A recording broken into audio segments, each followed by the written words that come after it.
وعلیکم ورحمۃ اللہ وبرکاتہ۔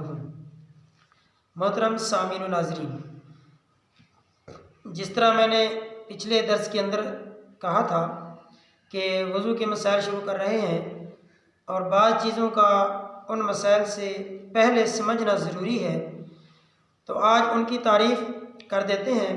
اس کے بعد انشاءاللہ ترتیب کے ساتھ پھر وضو کے مسائل شروع کریں گے۔ تو سب سے پہلی چیز یہ ہے کہ وضو کے اندر بعض چیزیں جو فرض ہیں، تو فرض کیا ہے؟ مطلب فرض اگر رہ جائے وضو کے اندر تو وضو نامکمل ہوتا ہے، پورا نہیں ہوتا، وضو نہیں ہوتا۔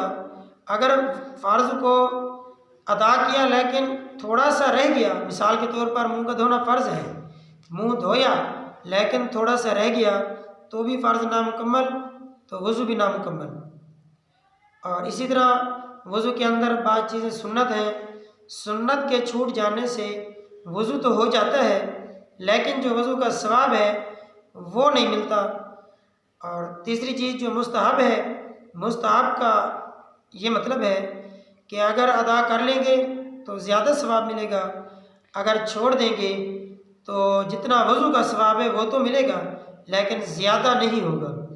مطلب یہ ہے کہ مستحب چاہے جس چیز کے اندر بھی ہو تو اس کا ادا کرنے سے ثواب زیادہ ملتا ہے، اس کے چھوڑنے سے پہلے والے ثواب میں کمی نہیں ہوتی۔